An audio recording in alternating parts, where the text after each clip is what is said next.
इस कार्यक्रम के पुण्यार्जक हैं विद्या अरह गुरु भक्त परिवार चातुर्मास आयोजक श्री दिगंबर जैन धर्म प्रभावना समिति उदयपुर एवं श्री पार्श्वनाथ दिगंबर जैन मंदिर उदासीन आश्रम अशोक नगर उदयपुर चातुर्मास स्थल निवेदक वर्षायोग समिति 2026 एवं सकल दिगंबर जैन समाज उदयपुर अध्यक्ष श्री मेवाड़ बागड़ महासभा श्रीमान लक्ष्मीलाल श्रीमती तिलक देवी मनोज नेहा अंकित सपना एवं पोता पोती पंक्षी अंश माहिर एहसास समस्त बोहरा परिवार उदयपुर राजस्थान। हम सभी रोज की तरह आज भी प्रभु भक्ति में लवलीन हो रहे हैं।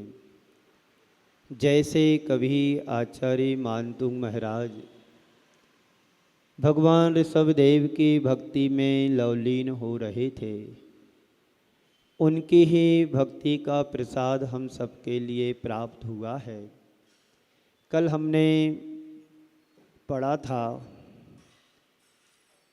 कि हे भगवान, आपका मुख चंद्रमा की भांति शोभायमान हो रहा है। आपका मुख अद्भुत है।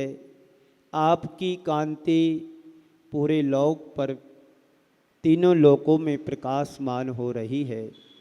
बाहर का सूर्य और चंद्रमा एक सीमित स्थान को प्रकाशित करता है, लेकिन आपके मुख कमल की मुख चंद्र की कांति सर्वत्र हम सबको सुख शांति प्रदान कर रही है। आगे बढ़ते हैं कि आचार्य मानतुंग महाराज कहते हैं कि हे भगवान, तत्संस्तवेन भव संतति सन्निबद्धम पापम क्षणात क्षय मुपेति शरीर भाजाम। हे भगवान, आपके स्तवन मात्र से संसारी प्राणियों के पाप बल में जन्म जन्मांतरों के पाप क्षण में नष्ट हो जाते हैं। स्तवन की बात तो दूर, तो संकथापि जगताम दुरितानि हंति। हे भगवान, आपके नाम स्मरण मात्र से हमारे पाप साफ हो जाते हैं, तो फिर हमें पाप को साफ करने के लिए राहु केतु शनि आदि की जरूरत भी नहीं है। क्यों? इसलिए कि जिनका विश्वास कमज़ोर होता है वो ही इन ग्रहों को पूजता है, निमित्तों को मानता है। लेकिन मेरा विश्वास तो आपके अंतरंग में जम गया, अब मुझे किसी की ज़रूरत नहीं है। जो कर्म सिद्धांत पर भरोसा नहीं रखते हैं वे ही इन चीज़ों को पूजते हैं। जिनके हृदय में भगवान से सच्चा लगाव नहीं है वे ही 70 मणियों को पूजते हैं, यहाँ वहाँ भटकते हैं। आज भगवान हमारे हो गए हैं, अब मुझे कहीं किसी की ज़रूरत नहीं है और इनकी हमारे लिए कोई आवश्यकता भी नहीं है। वे ही अन्य लोगों को पूजते हैं जिन्हें प्रभु पर विश्वास नहीं होता है, कर्म सिद्धांत पर विश्वास नहीं होते हैं। इसलिए हम आपके हो गए और आप हमारे, इसलिए अब मुझे किसी की ज़रूरत नहीं है। ये सब जो पूजते हैं सब अंधविश्वास है। इस अंधविश्वास से हमारे लिए, हम सबके लिए बचने का प्रयास करना चाहिए। कर्म सिद्धांत पर भरोसा कीजिए, कर्म कांडों पर नहीं। लोग कर्म कांडों में उलझ जाते हैं। ज्योतिष एक सिद्धांत है, इसको नकारा भी नहीं जा सकता है, लेकिन उनके ही टोटका आदि कांडों में उलझ कर के रह जाना ये हमारी बुद्धिमत्ता नहीं है। तो बहुत सारे लोग कर्म कांड पर विश्वास करने लगे हैं। एक बार ऐसा हुआ, एक जोशी था, तोतों के द्वारा लोगों का भविष्य देखा करता था। बहुत सारे उसके पास कार्ड रखे रहते थे। तोते को पिंजरे से निकालता था, पिंजरा एक कार्ड को उठाता था, लोगों का भविष्य उससे निर्धारित होता था। एक दिन कोई भी ग्राहक नहीं आया, आधा दिन निकल गया, सुबह से लेकर के दिन के 2 बज गए, कोई भी व्यक्ति नहीं आया। उसने सोचा चलो अपना भविष्य भी जान लिया जाए, आज क्यों नहीं आए लोग। तो क्या करता है, तोते को भविष्य जानने के लिए बाहर पिंजरे से निकाला और तोते ने एक कार्ड निकाला और उसमें लिखा था कि सुनो, उस पर लिखा था कि बेईमानी का धंधा बंद करो। कार्ड में निकला कि बेईमानी का धंधा बंद करो। आज ऐसा ही संसार में हो रहा है। लोग बहुत बुद्धू बन रहे हैं कि कहाँ किससे क्या करना करवाना एक कुछ भी ज्ञान नहीं है। थोड़ा सा लोभ मिलता है, लाभ होता है, व्यक्ति वहाँ झुक जाते हैं। लेकिन ये लाभ तुम्हारा तात्कालिक भले हो सकता है, त्रैकालिक नहीं हो सकता है। त्रैकालिक लाभ को यदि हम पाना चाहते हैं तो हमें कर्म सिद्धांत पर भरोसा रखने की ज़रूरत है। अपने आत्मा पर विश्वास करने की ज़रूरत है। हमारे कर्म सिद्धांत हैं, हम उन्हें झुटला नहीं सकते हैं। हमारा सारा जीवन निर्धारित होता है हमारे कर्म सिद्धांत पर। हमारे जो कर्म हैं उसी के आधार पर हमें सुख दुख, लाभ हानि, जय पराजय सब प्राप्त होता है। तो इनसे बचिए, इन चक्रों से बचिए। मैं ऐसा नहीं कहता हूँ कि ज्योतिष ठीक नहीं है, पर ज्योतिष के नाम पर खट कर्मों से बचने का प्रयास तो हमारा होना चाहिए। ये छलावा है, भुलावा है। ऐसे लोग मनुष्य के मनोबल को तोड़ते हैं और अपनी तरह से सबको नचाते रहते हैं। ऐसा करो, वैसा करो, ये करो, वो करो। एक हमारे बीच में एक और चल रहा है, क्या बोलते हो उसके लिए, सर्प काल योग, काल सर्प योग। ये कुछ भी नहीं है जैन दर्शन में। बड़े बड़े श्रेष्ठ लोगों के जीवन में भी काल सर्प योग होता है और काल सर्प योग उन्हें ऊंचाइयों तक पहुंचाता है, ऐसा ज्योतिषियों का कहना है। बस तुम्हें पारसनाथ भगवान की जाप करो, कल्याण मंत्र स्तोत्र पाठ करो, नमोकार मंत्र का पाठ करो, इससे ही तुम्हारा कल्याण होने वाला है। तो हम भगवान के प्रति श्रद्धान कम रखते हैं, इसलिए संसार में भटक रहे हैं। तो श्रद्धान करो भगवान का। जीवन में कभी अशुभ अमंगल आता भी है तो भगवान की भक्ति करो, पूजन पाठ करो, नमोकार मंत्र की जाप करो। और यदि इससे तुम्हारा कर्म नहीं टलता है तो घबराने की कोई ज़रूरत भी नहीं है। सामना करो। आया है कर्म हमारा ही तो है, अपना ही तो है। जब तुम्हारा बच्चा बेटा गलती कर देता है तो उसे तुम संभालते हो कि नहीं संभालते? तो यही सोचो कि कर्म हमारे जीवन का है, हमारा अंग है, पार्ट्स ऑफ लाइफ है। तो इसे स्वीकारने में क्या दिक्कत है? जो कर्म है वो तो हमें भुगतना ही पड़ेगा।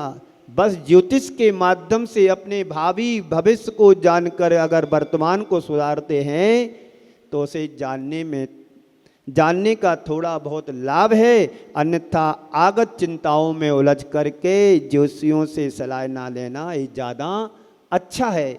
बस भगवान के चरणों में जाओ और ये निवेदन करो कि भगवान मेरे जीवन में कितने भी संकट आए, कितनी भी चुनौतियाँ आए, कितने भी दुख दर्द क्यों ना आए, बस मैं उनसे विचलित ना हूँ। ये भगवान के चरणों में जाकर के निवेदन करो। मुझे ऐसी शक्ति दो कि भगवान मैं इनका सामना कर सकूं, इन्हें सहन कर सकूं। दुख संकट कैसा भी आए मेरे जीवन में, उससे अपने आप को संभालने की सामर्थ्य प्रकट करो। मेरा दुख मुझे ही झेलना है, कोई दूसरा नहीं भोगेगा। अपना दुख अपना ही होता है, चाहे रो कर के भोगो या हंस कर के भोगो, हमें कर्मों को झेलना ही है। भगवान की भक्ति करो, पूजा करो, पाठ करो, सब कुयोग अशुभ मंगल टल जाएगा। ऐसा करते हैं तब, और नहीं करेंगे तो बस तुम पूजते जाओ, फायदा कुछ नहीं है। एक कहावत है बुंदेलखंड में, रात भर पीसो और पारे में उठाओ। मतलब चक्की पीस रहे हैं, हाथ की चक्की चलती थी पहले, और पीछे से कुत्ता आटा खाता चला जा रहा है और आपको पता ही नहीं है। इधर हम क्रिया कांड करें और लाभ कुछ होने वाला नहीं है, तो इससे पाप का ही बंध होगा, अनर्थ ही होगा, लाभ होने वाला कुछ भी नहीं है। तो आगे कह रहे हैं आचार्य महाराज, अगले छंद को देखें, फिर बाद में शेष चर्चा। छंद नंबर 19वां है, आपको निकालना है, आपकी पुस्तक होगी। सबको अपने पास एक पुस्तक रखना है, पुस्तकें यहाँ पर पर्याप्त रखी हुई हैं। देखिएगा छंद नंबर 19। किम सर्वेरीषु शशिनाहेनि विवत्सुतावा किं सर्वरीषु शशिनार्यविवस्तुत्वा किम सर्वेरीषु शशिनाहेनि विवत्सुतावा किं सर्वरीषु शशिनार्यविवस्वतावा यस्मन्मुखेन्दुदलुतेषु तमः सुनाथ यस्मुन्दकेतुदलितेषु तमसुनाथ यस्मन्मुखेन्दुदलितेषु तमः सुनाथा यस्मुन्दकेतुदलितेषु तमसुनाथ निष्पन्नशालि वनशालिनि जीवलोके निष्पन्नशालि वनशालिनि जीवलोके निष्पन्नशालि वनशालिनि जीवलोके निष्पन्नशालि वनशालिनि जीवलोके कार्यं कियज्जलधरैर्जलभारेणम्रै कार्यं कियज्जलधरै जलभारनं कार्यं कियज्जलधरैर्जलभारेणम्रै कार्यं कियज्जलधरै जलभारनं कह रहे हैं यहाँ पर आचार्य मानतुंग महाराज, हे भगवान, लोक में सूर्य और चंद्रमा का अपना महत्व है, उसे कोई टाला नहीं जा सकता, उसे हम रोक नहीं सकते, उन्हें कुछ कर नहीं सकते, इनकार भी नहीं कर सकता हूँ। धरती पर अगर सूरज चांद ना हो तो प्रकृति की व्यवस्था ही बिगड़ जाएगी, हमारा डाइजेशन भी गड़बड़ हो जाएगा, हमारा सब यहाँ का व्यवस्था अस्त व्यस्त हो जाएगा। तो सूरज चांद का अपना महत्व है, लोक में उसकी ज़रूरत है, लेकिन अब हमें सूरज और चांद से कोई सरोकार नहीं है, मतलब नहीं है। अभी तक तो उपमाएं दे रहे थे, आप सूरज जैसे हैं, आप चांद जैसे, आप चंद्रमा जैसे।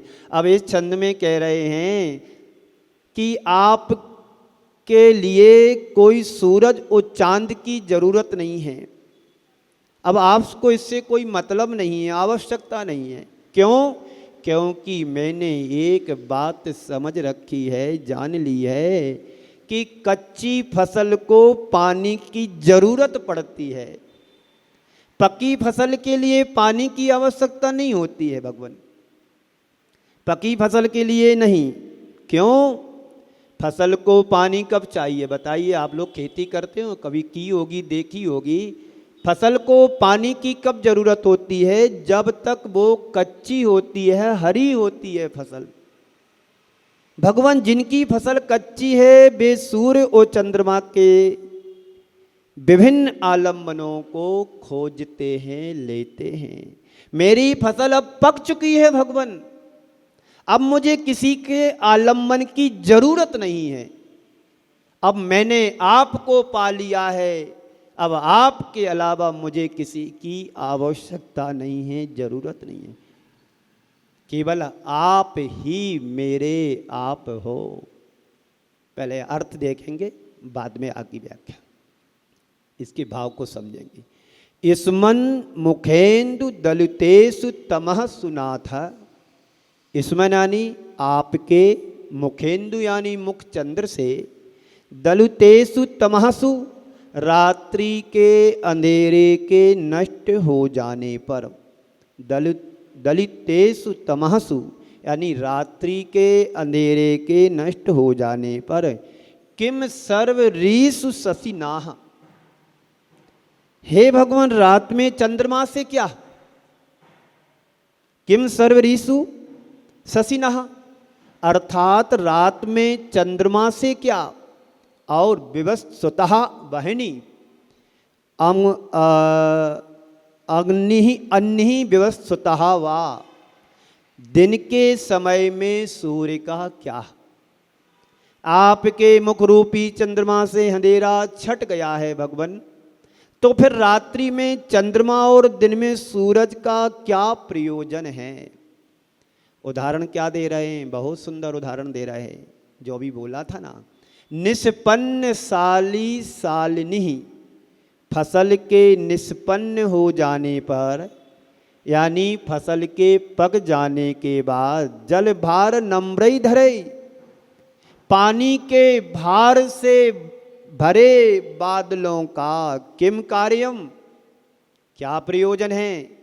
जब तुम्हारी फसल पक चुकी है, कट गई है, अब जल से भरे बादल भी आ जाएं तो उससे मुझे कोई सरोकार नहीं है, कोई मतलब नहीं है। अब पानी के लिए कोई ज़रूरत नहीं है पानी की मुझे।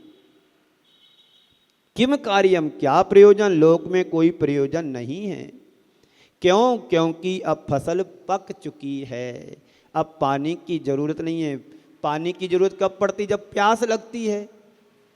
ये वही पानी तुम्हारे जीवन को जीवन प्रदान करता है। सुनिएगा, वही पानी जब बाढ़ के रूप में आ जाता है तो विप्लव खड़ा कर देता है। एक बूंद नहीं होने पर सूखा हो जाता है, पानी ज़्यादा होने पर बाढ़ का रूप ले लेती है। वही पानी तुम्हें जीवन दान देता है, उसी पानी तुम्हें डुबो देता है तो मृत्यु का ग्रास बना देता है। तो कह रहे हैं क्योंकि अब फसल हमारी पक चुकी है तो मुझे अब पानी की ज़रूरत नहीं है, बारिश की ज़रूरत नहीं तब थी जब फसल हमारी कच्ची थी। अभी कितने दिनों से बारिश नहीं हुई? मात्र 2 बार बारिश हुई है। जब चातुर्मास की स्थापना के दूसरे दिन से 4-5 दिन हुई थी, और जब 3 जुलाई को मैं यहाँ आया था तो बारिश लेकर के आया था, 4-5 दिन तब हुई थी। अभी बारिश नहीं हो रही है, पूरा सावन, हरा वाला सावन सूखा चला गया है। तो कितना सुंदर उदाहरण भगवान यहाँ पर दे रहे हैं कि पकी फसल में पानी डालने की जरूरत नहीं है। आचार्य मानतुंग स्वामी कह रहे हैं कि अब मुझे ना सूरज से मतलब है और ना ही चंद्रमा से, मुझे आप मिल गए हैं, इसलिए मेरा काम बन गया। जो लोग बरसों से गुरु चरणों में जाते रहते हैं और गुरु की दृष्टि नहीं पड़ती है तो कितना खराब लगता है, कितना बुरा लगता है। तो यही आचार्य मानतुंग महाराज कह रहा है, मुझे सूरज से कोई लेना देना नहीं, चंद्रमा से कोई मतलब नहीं, बस सिर्फ आप मेरे, सिर्फ आप ही हो। अब आपके अलावा मुझे इस संसार में किसी की ज़रूरत नहीं है। मेरा काम हो गया, मैं अब निहाल हो गया और मैं अपना कल्याण कर लूँगा, आप सबका भी कल्याण होगा। अब आगे चलते हैं दूसरे छंद की ओर। 20 और 21 छंद आपको लेंगे, जितना होगा समय से उतना करेंगे। देखिए 20वां छंद निकालेंगे। ज्ञानम यथा त्वयि विभाति कृतावकाशम,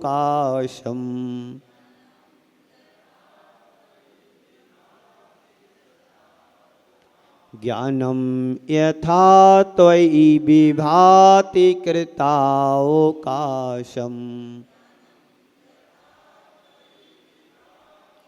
नैवं तथा हरिहरादिषु नायकेषु,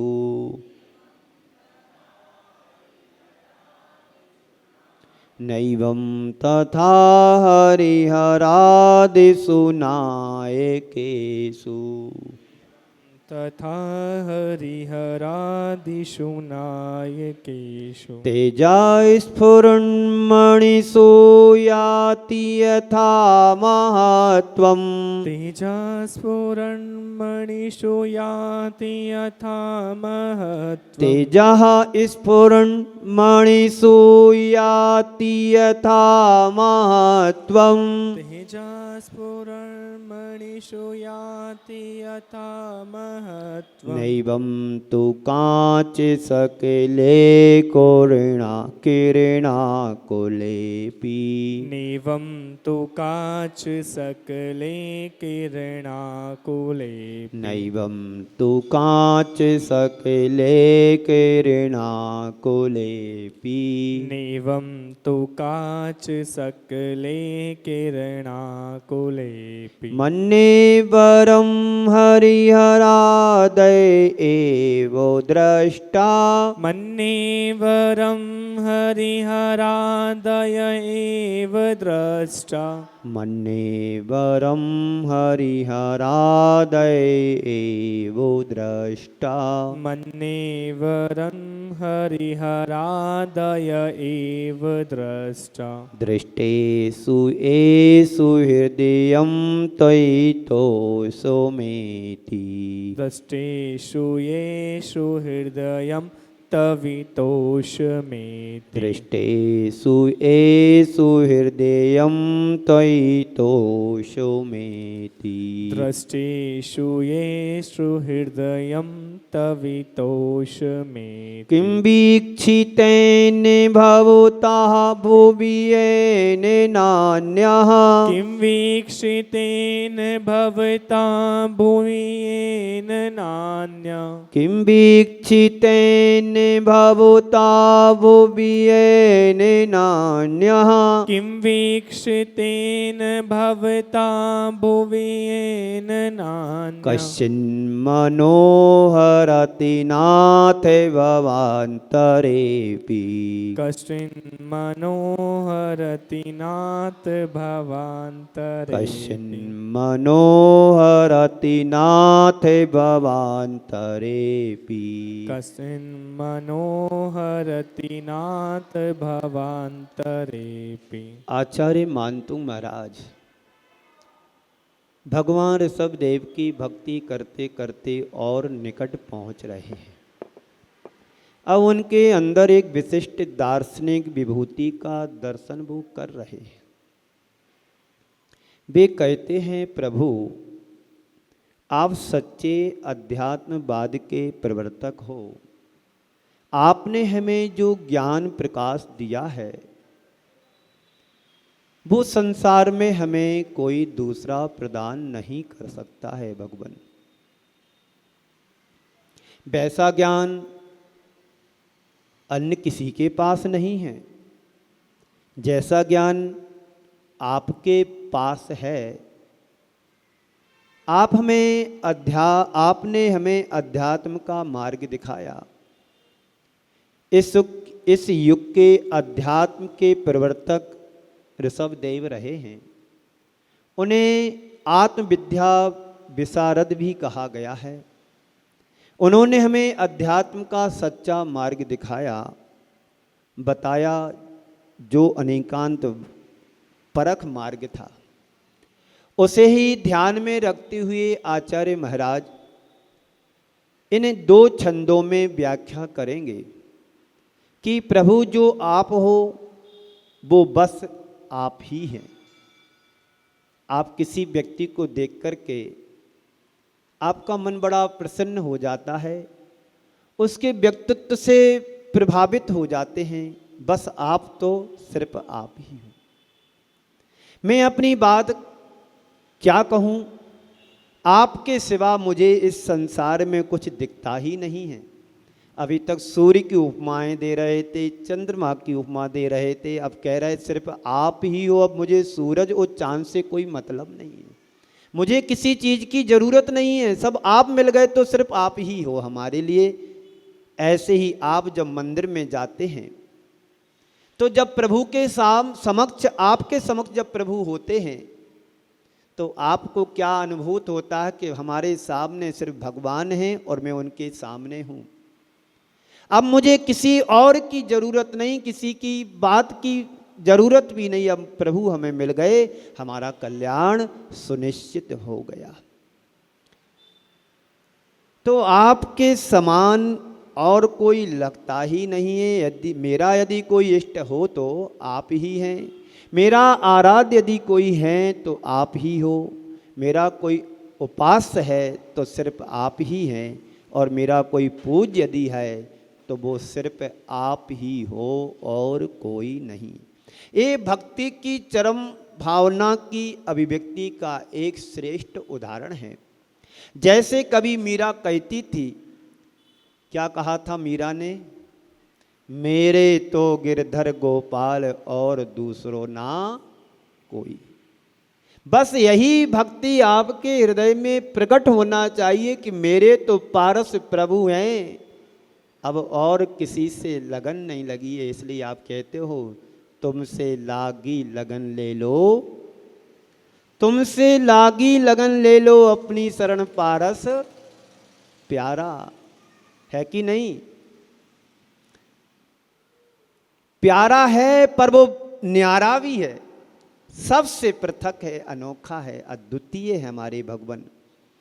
तो अपने इष्ट के प्रति ऐसा भाव उमड़ना ही चाहिए। कहते हैं मीरा जब वृंदावन गई, कहाँ है वृंदावन पता है? कहाँ है? मथुरा है ना। तो वहाँ पर एक संत जीवा राव जी नाम के संत रहा करते थे। वो संत स्त्रियों से नहीं मिलते थे, दर्शन भी उनको नहीं देते थे। मीरा को जब मालूम पड़ा कि वृंदावन में जीवा राव जी एक संत रहते, वो स्त्रियों से नहीं मिलने, तो उनके अंदर भाव जागा कि मुझे उनसे मिलना है। और समाचार भेजा गया कि मैं आपसे मिलने के लिए आ रही हूं। तो उन्हें समाचार मिला मीराबाई के लिए कि वो स्त्रियों से नहीं मिलते हैं, तुमसे नहीं मिलेंगे। मीराबाई के एक वाक्य ने उनके हृदय को परिवर्तित कर दिया कि मैं तो ये सोच करके वृंदावन में आई थी कि सिर्फ यहां पर सिर्फ गोपियां ही रहती, यहां तो और कोई भी रहता है। इस एक वाक्य ने जीवा राव जी के हृदय को परिवर्तित कर दिया। उन्हें लगा कि यही व्यापक दृष्टि है। आचार्य मानतुक महाराज कह रहे हैं कि आप मेरे आंखों में बस गए हो तो मुझे आपके अलावा अब और कुछ दिखता ही नहीं है। जो व्यक्ति जिसको चाहता है, जिसके प्रति प्रीति रखता है, उसकी दृष्टि में 24 घंटे वह सीन दिखाई देता है, दृश्य दिखाई देता है। जब आपके सामने कोई दुर्घटना घट जाती है तो कई वर्षों तक, जब तक तुम्हारा जीवन रहता है, तो वो चीज एकदम ध्यान में कोई बात करते ही आ जाता है। तो यही तो आचार्य मानतुक महाराज कह रहे हैं कि मुझे आपके अलावा और कुछ दिखाई नहीं दे रहा है, और कोई भी देखता हूं तो उसमें आप ही दिखते हो, किसी और को भी मैं देखता हूं तो उसमें आप ही दिखते हो। इसी भाव के साथ इन छंदों को हम देखेंगे जो अभी आपने पढ़े थे। क्या है? हे भगवान, ज्ञानम यथा त्वयि विभाति कृतावकाशम।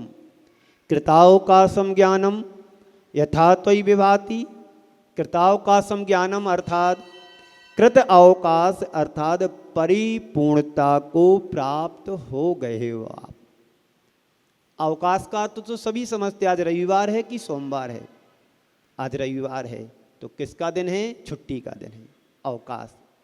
कृत यानी आप उससे परिपूर्ण हो चुके हो, आपके लिए अब अवकाश की कोई जरूरत नहीं, आप परिपूर्णता से प्राप्त हो गए। ज्ञानम आपका ज्ञान, यथा जैसे, त्वयि विभाति आप में शोभायमान होता है।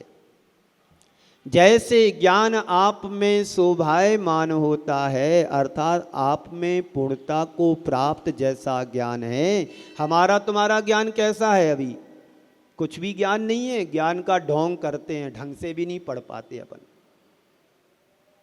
इसलिए साधु दीक्षा लेते ही महापुरुष तीर्थंकर मौन हो जाते, क्यों? उनका ज्ञान अभी अपूर्ण ज्ञान है, अधूरा ज्ञान है। इसलिए बोलते नहीं। यदि मेरे द्वारा कुछ बोला जाए और यदि वो सही नहीं निकला तो मैं तो दोषी बन जाऊंगा और सामने वाले का कल्याण भी हो सकता है। इसलिए छद्मस्त काल में सारे मुनि मौन रहते हैं। ये तो पंचम काल है कि बोलना पड़ता है, और आप लोग बुलवाते भी हो, नहीं बोलेंगे तो आहार लगाना भी, चौका लगाना भी बंद कर दोगे। अरे महाराज तो कुछ जानते नहीं है, मौन है। एक आध दो आ गए, लगा दिया, चलो आहार करा देना, ठीक है। इसलिए बोलना पड़ता है कि कम से कम बोलने से आप लोग बंधे तो रहोगे। अभी मैं बोल रहा हूं तो 25-50 लोग बैठे हैं, और बोलता नहीं तो 2 लोग आते समय से 9 साढ़े 9 बजे पानी कमंडलू में डालते, महाराज आहार का समय हो गया चलिएगा। ऐसा होता भी है, और ऐसा भी होता है कि लाइन लगी है, भगाना पड़ता है, कई जगह बुलाना भी पड़ता है। पर यहां पर ऐसा नहीं है। जो आते श्रद्धा वो भक्ति से भर करके आते हैं कि चलो मुझे सुनना है, और सुनना ही नहीं, जीवन में कुछ गुनने के लिए भी प्रयास और प्रयत्न करना हमारे लिए। तो त्वयि विभाति आप में शोभायमान होता है, अर्थात आप में पूर्णता को प्राप्त जैसा ज्ञान है तथा वैसा कहाँ नहीं मिलेगा। हरिहरा दिशु नाय केसु नाएव एवं, हरिहरा दिशु नाय केसु नाएवं, एवं मानी एवं यानी इस प्रकार हरिहर आदि अन्य दार्शनिकों के पास नहीं है। क्या कह रहे हैं आप, मेरी भावना में पढ़ते हैं। जिसने राग देश का माद को जीते, सब जग जान लिया, सब जीवों को मोक्ष मार्ग का निष्प्रय हो उपदेश। आगे लाइन बोलो। बुद्ध वीर जिन हरिहरो ब्रह्मा, या उसको स्वाधीन कहो। बुद्ध कहें, ब्रह्मा कहें, विष्णु कहें, महेश करें, हरि कहें, हरि हरादिक आदि कोई भी जिन्होंने जीत लिया है, चाहे वो ब्रह्मा हो, विष्णु हो, महेश हो, कोई भी हो, जिन्होंने अपनी इंद्रियों को जीत लिया है, जिन्होंने विषय कसायों को जीत लिया है, वो नाम कुछ भी दे दो, संज्ञा कुछ भी रख दो। जिसने राग देश का मादिक जीता, या उसको स्वाधीन कहो। जिन्होंने राग देश मोह आदि को जीत लिया है, जिन्होंने विषय कसायों को जीत लिया है, तो यही बात आचार्य मानतुंग महाराज उदाहरण दे करके कह रहे हैं। हरिहरादिषु नाय केशु नाय एवं एवं, अर्थात इस प्रकार से हरिहर आदि जितने भी सांक मत हैं, वैशेषिक मत हैं, इन्होंने, इनके दर्शनों में भी नहीं मिला मुझे वो जो आपके पास मैंने पाया है। हमारे अरिहंत भगवान कितने दोषों से रहित होते हैं, बोलो? 18 दोषों से रहित होते हैं। राग भी नहीं, द्वेष भी नहीं, मोह भी नहीं। किसी एक क्षुल्लक जी ने बहुत अच्छी बात कही थी कि संसार में 3 चीजें ही छोड़ने योग्य हैं, राग, द्वेष और मोह। इन 3 को छोड़ दिया, आज भी तुम भगवान की कैटेगरी में आ सकते हो। राग नहीं करेंगे, किसी वस्तु से अटैचमेंट नहीं रहेगा। द्वेष नहीं करेंगे तो किसी से बुराई नहीं होगी। राग देश और मोह नहीं करेंगे तो कर्मों से बच गए। जो कुछ प्रासंगिक रहता है, तात्कालिक रहता है, यूज एंड थ्रो, उपयोग करो, आगे बढ़ो। तो हरिहर आदि अन्य दार्शनिकों के पास नहीं है। नेवम, नैव यानी नहीं है।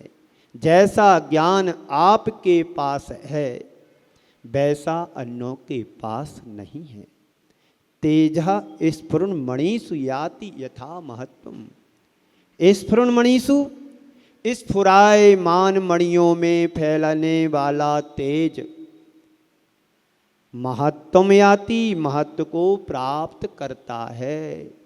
देदीप्तिमान मणि में जैसी आभा होती है वैसा कांच सकले कृणा कुले अपि नैवम। कांच सकले, कांच के टुकड़े कैसे, कृणा कुले अपि, चमचमाते हुए। कांच के पीस कितने चमचमाते, डायमंड भी रख लो, कांच का अच्छा तराश करके एक पीस भी रख दो। ब्लू स्टोन वालों के हाथ से लाओ, लाइम लाइफ वालों के हाथ से लाओ, तनिष्क के हाथ से लाओ, बहुत सारे शोरूम खुले हैं, और तुम्हारे यहाँ से कांच का टुकड़ा ले जाओ, दोनों से कंपेयर करो, थोड़ा अंतर देखेगा, पर चमक तो कांच की ज़्यादा दिखेगी। तो जैसे कैसे कृणा कुलेपी चमक चमचमाते हुए कांच के टुकड़े में भी वैसा नहीं है। हे भगवान, जैसा ज्ञान आप में है वैसा ज्ञान हरिहरादिक में भी नहीं पाया जाता है। वो तुम्हें लोभ में लुभा देते हैं, तुम्हारे लिए आकर्षित कर सकते हैं, तुम्हारे लिए लुभा सकते हैं, पर वो कितनी देर के लिए। आप लोगों ने मदारी का खेल देखा होगा, जादू करने वाले आते हैं, डमरू बजाते हैं, फिर तुम्हारे लिए कुछ बातें शेयर करते हैं, फिर किसी को खड़ा कर देते हैं, फिर उसके लिए उसको गोल कर देते हैं। कुछ लोग ऐसे भी रहते हैं, देखो हम नोट बना करके दे रहे हैं, और वास्तव में नज़रबंदी करके भी नोट दिखाते हैं, और नोट माया समेट करके फिर आपके ही सामने 2-2 पैसे के लिए हाथ फैलाते हैं। जब तुम्हारे पास इतनी क्षमता है पैसे बनाने की, तो फिर तुम्हें रुपए की जरूरत ही नहीं पड़ेगी। जब चाहो, जब इच्छा हो, अपने बना लो रुपए, यूज करो। नहीं, तो हरिहरादिक आदि जितने भी हैं सब इसी तरह से आपको मिलेंगे। लेकिन भगवान, आप इस फ्रायमान मणि के समान हो और बाकी सब कांच के टुकड़े के समान हैं।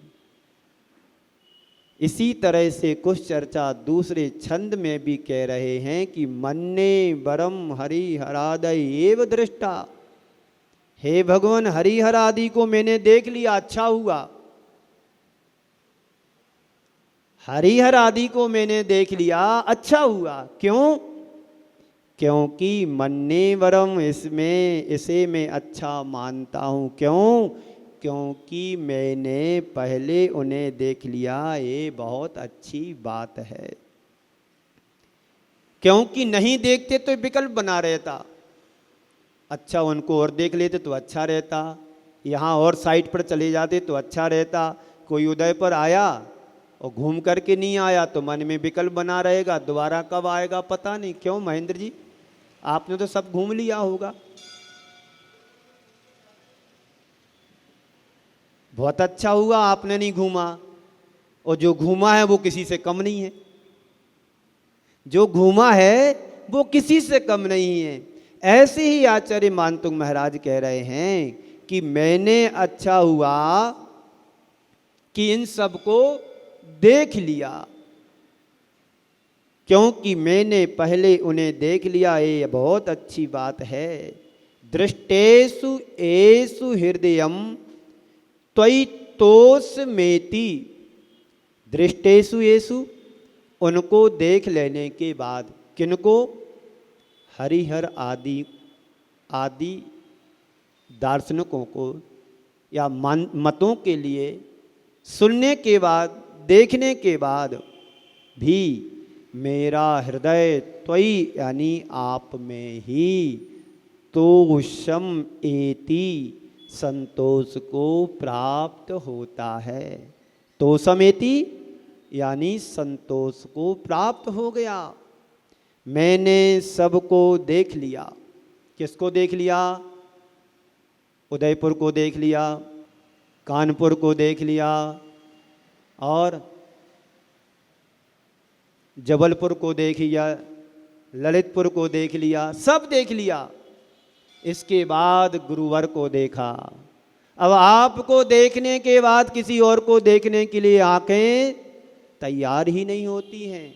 एक बार पारस प्रभु को देख लो, फिर किसी और को देखने की जरूरत नहीं। इस कार्यक्रम के पुण्यार्जक थे विद्या अर्ह गुरु भक्त परिवार चातुर्मास आयोजक श्री दिगंबर जैन धर्म प्रभावना समिति उदयपुर एवं श्री पार्श्वनाथ दिगंबर जैन मंदिर उदासीन आश्रम अशोक नगर उदयपुर चातुर्मास स्थल। निवेदक वर्षा योग समिति 2026 एवं सकल दिगंबर जैन समाज उदयपुर। अध्यक्ष श्री मेवाड़ बागड़ महासभा श्रीमान लक्ष्मीलाल, श्रीमती तिलक देवी, मनोज, नेहा, अंकित, सपना एवं पोता पोती, पंक्षी, अंश, माहिर, एहसास, समस्त बोहरा परिवार उदयपुर राजस्थान।